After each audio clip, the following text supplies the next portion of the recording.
Good morning, ladies and gentlemen. Let me welcome you to our today's webinar that will be focused on SAP templates and the way how S&P is rolling out these templates, supporting its customer. My name is Mariusz Stawski and I'm Senior Account Manager at S&P Poland.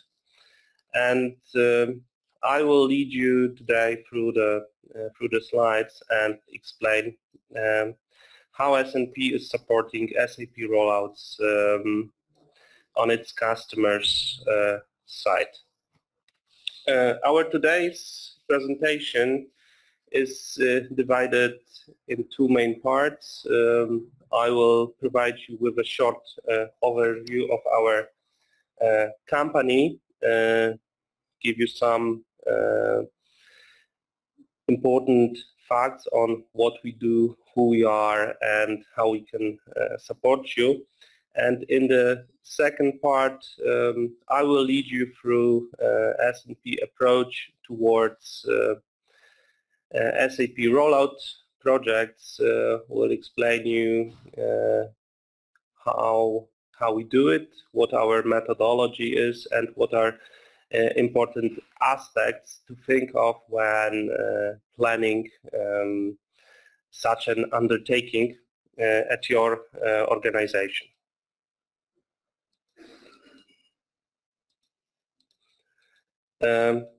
S&P is a transformation company that was founded back in 1994 in Heidelberg. Over the years, it grew from a small company to a company with currently over 1,350 people, and a company that supported so far over 10,000 different transformation projects. Geographically, we are located on all major continents, which means that we have our delivery centers both in Europe, in Americas, in Asia, and we have also recently opened our new subsidiary in Australia. Especially in terms of supporting SAP rollouts for global organizations, it is a very important factor because through this geographical presence, S&P is currently able to support customers on a global scale in global rollout undertakings.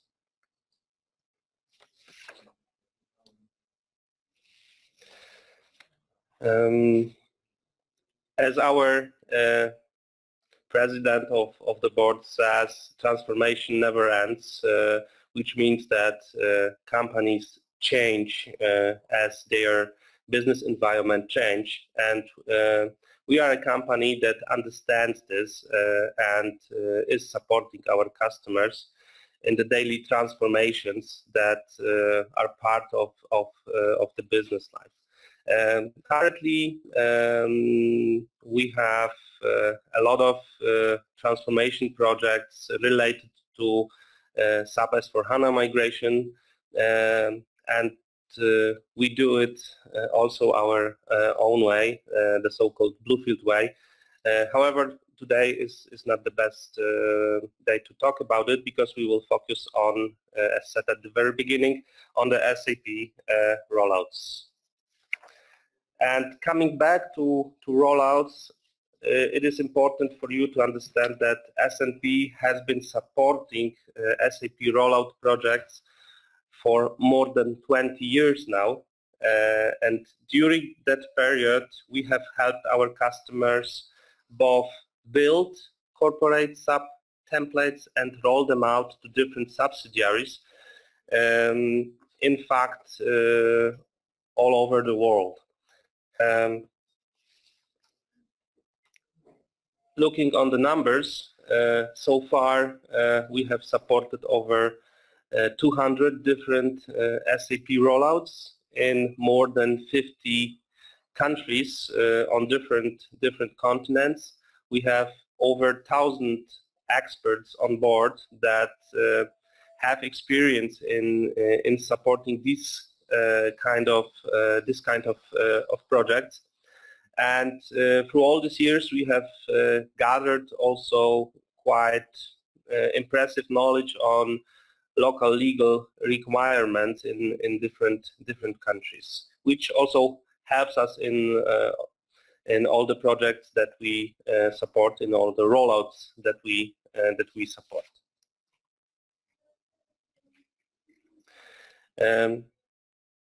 As you have seen, our experience in SAP rollouts is quite extensive.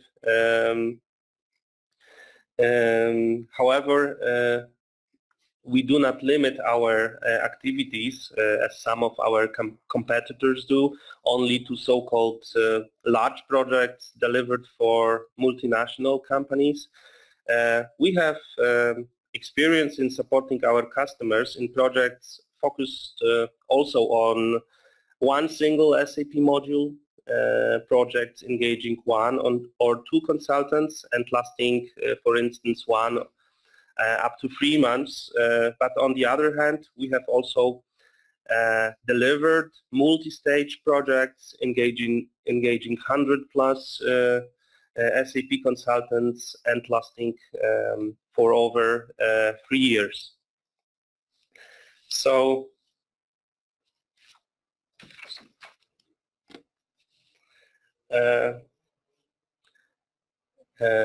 S&P as a company can support you in SAP rollouts in different aspects. We are a company that has experience in building or extending SAP templates for our customers. We can help manage the whole rollout program, including involvement of dedicated program and project managers. We can also support execution of all implementation tasks in SAP rollout projects. And last but not least, we can also provide selected scope of work, helping in localizing SAP systems or just implementing new functions in SAP systems.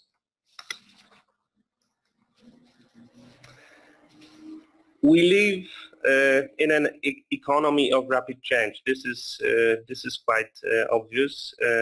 Companies grow and expand in search for new markets, which in turn, in most of the cases, leads to founding new subsidiaries in foreign countries. Usually, when a new subsidiary is founded, it's given so-called free hand in choosing IT tools that will support the local business. However, as soon as the revenue share of the local company becomes significant in global scale, new needs occur also in terms of IT. And at this stage of growth, very often also a decision is taken to cover the local entity with central IT solution, which is advanced, standardized, and will not limit the local entity in its further growth. Driver of the rollout projects, of SAP rollout projects, is in the majority of cases the business side, which very good understands that aligning business processes and setting up the same working standards will contribute to better companies' growth. But a rollout project, even when triggered by the business side, is not only a business undertaking, it's also an IT undertaking. In fact, a rollout project is a perfect example of how blending business and IT efforts may impact the development of a given company. Whereas business is a trigger for the majority of SAP rollouts, it's IT, it's the IT side that enables innovation and by this also improved companies' efficiency.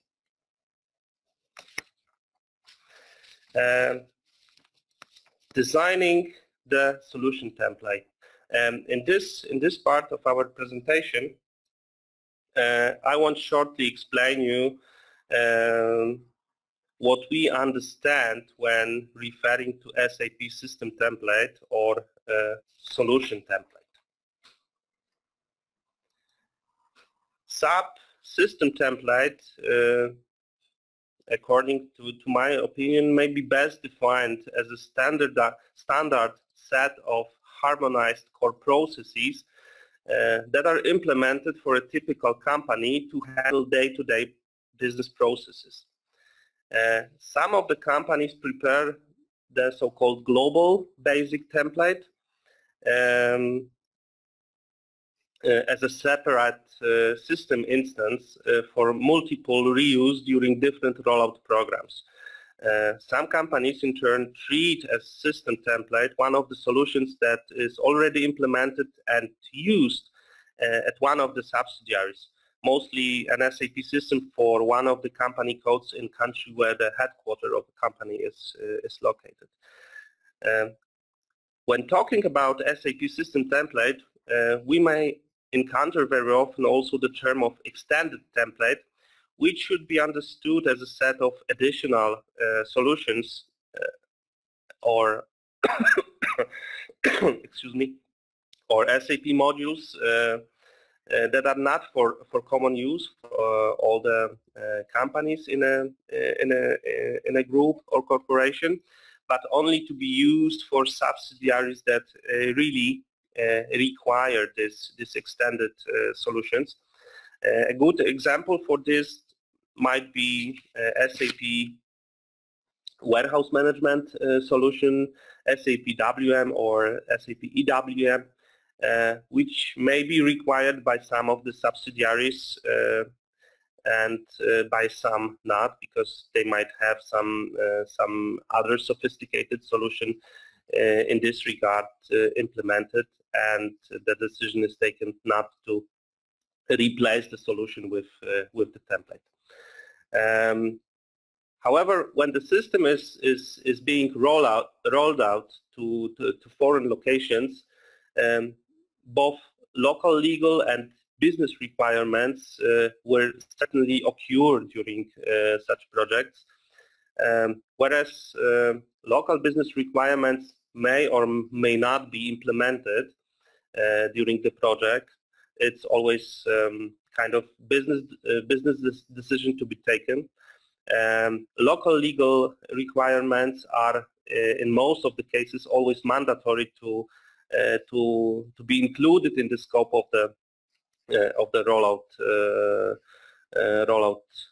project. So this is all that constitutes the SAP system template. However, when referring to SAP system template, we may not forget that template is something more than only system customizing and developments in SAP system. In fact, customizing and developments are only part of the template. Another important components of the system template are always descriptions of business processes, I mean functional and technical specifications, test scenarios and test scripts that can be reused in every single rollout project that we will run. Another components are different tools and so-called accelerators like document templates, data migration templates, and upload programs, training materials, and also other knowledge databases. These are also the policies and procedures and standards, like for example, code of conduct for customizing and development, some standards for naming conventions, for how transports and authorizations are handled, and also part of the template is the implementation methodology. Another component of the template is also the governance, by which I mean the change control and change management, how we split responsibilities and roles between different participants in the project. But also related to template is the hardware and software component. Some of the components may be obligatory, some of the components can be seen as auxiliary. Tailoring the rollout. There are different reasons why companies decide to align system solutions and implement one common system for all or almost all of its subsidiaries. One of the triggers is for sure the need for standardization, by which I mean unification of business processes within the group as much as possible, which as a consequence will very much unify reporting and bring about increased transparency. Another reason for running rollouts is the need for improvement by implementing mature solutions and decommissioning some obsolete solutions. And last but not least, SAP rollouts and having all subsidiaries work on one system will always optimize IT costs in global perspective. I would guess that very often the right answer to be named what the trigger for a rollout project is more a combination of different drivers. However, it is important to be aware of these triggers and understand them. When planning an SAP rollout project, at the very beginning of this process, we need to assess the scale of the undertaking. Will it be only a single rollout to a new subsidiary, or are we talking of a program, for instance, creation of new system template and multiple rollouts to different subsidiaries spread geographically on different continents? Or are we talking of a portfolio that is several rollout programs to different regions where the company is operating? We, as a company, can support our customers in all these different types of how rollouts may be approached.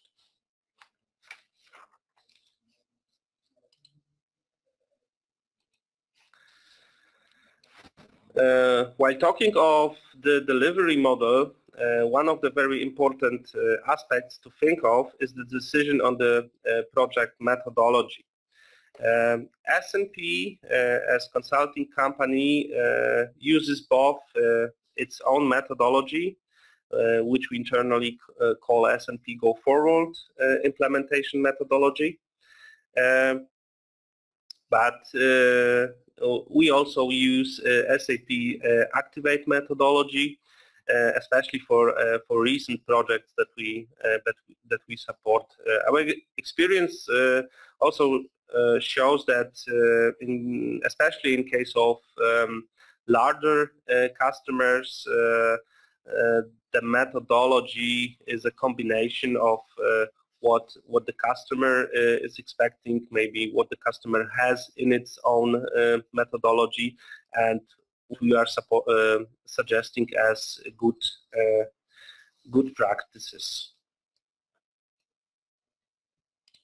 When starting a rollout project preparation, it is always recommended to perform the so-called readiness check of the organization that will be covered with the new system solution. We need to understand how mature this organization is in terms of internal processes. How much are these business processes aligned with the model, with the to-be model to be delivered. We need to understand who will be the driving party of the project, both on the central and on the local side. And we also need to see how far the organization is linguistically ready to take part in the project. And believe me, it is very often an issue in some of the projects that we do support. After assessing the organizational maturity, we should also define the high-level approach to the project scope. And we can approach it two ways. We can think of a fixed approach with very high level of template reuse during the project, with only legal gaps that will be taken into consideration during the project. This is the so-called zero gap approach. And of course, this model is very often recommended because on the one hand, it's easier to implement, and on the other hand, it will be for sure easier to maintain after the project. A different approach is a more flexible approach in which we only selectively use the system template and allow for higher number of gaps, also business gaps, not only legal gaps. This will for sure have as a consequence a higher complexity of the project, and such a solution implemented will be for sure a bit more difficult to maintain after the project. Geography plays a very important role while preparing the scope of a rollout project. It's not related only to local requirements that will occur during the project. It's also important when thinking of communication language and sometimes necessary translations. But it is also important due to different time zones, limiting the time of effective work of both the central and local project teams. And last but not least, it is a factor very often omitted, the cultural diversity, which may bring about also some difficulties in the projects. While planning the functional scope of the rollout, we can see it in two perspectives.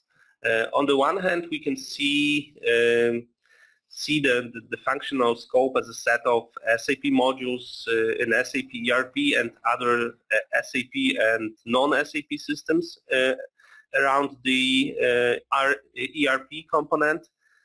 But on the other hand, we can approach the scope on the level of business processes flow from one end to another end. For instance, R2R, record to report, O2C, order to cash, and so on. During scope definition, we cannot forget how the current legacy systems landscape at the local entity side will be transformed after the project. Some of the systems or solutions will be decommissioned. Some will be adopted. which may also translate to higher integration effort in the project. These are all very important aspects to think of during the rollout project preparation.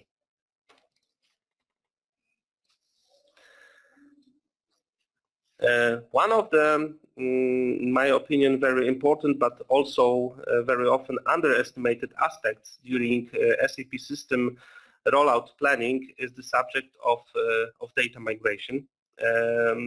Our recommendation as implementation partner is to start data migration activities at the very beginning of every rollout project. Data scope should be defined at the most detailed level, including estimated data volumes and data sources.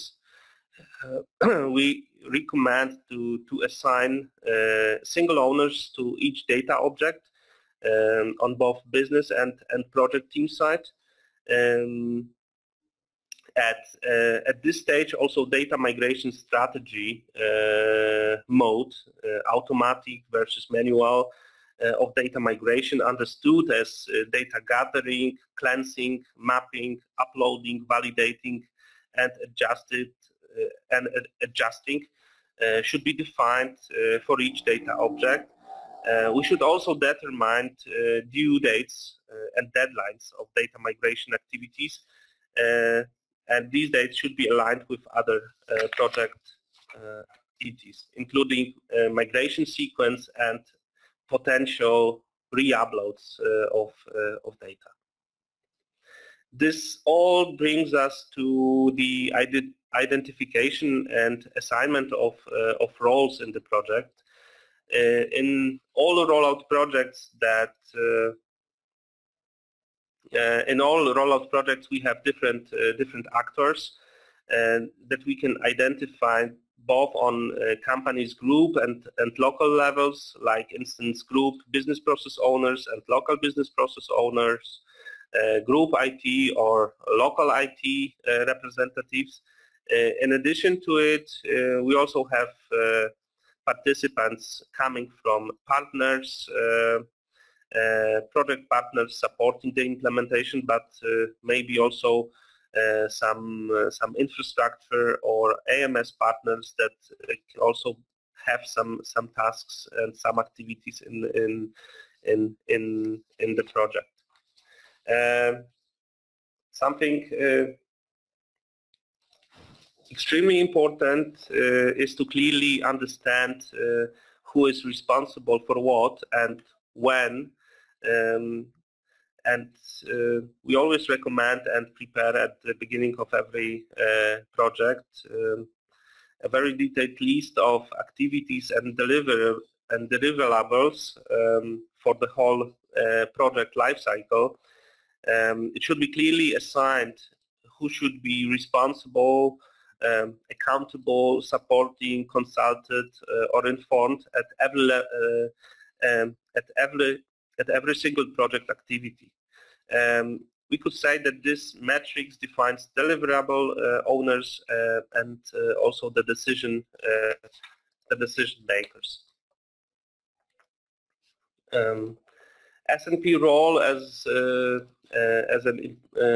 an implementation partner differs very much from project to project.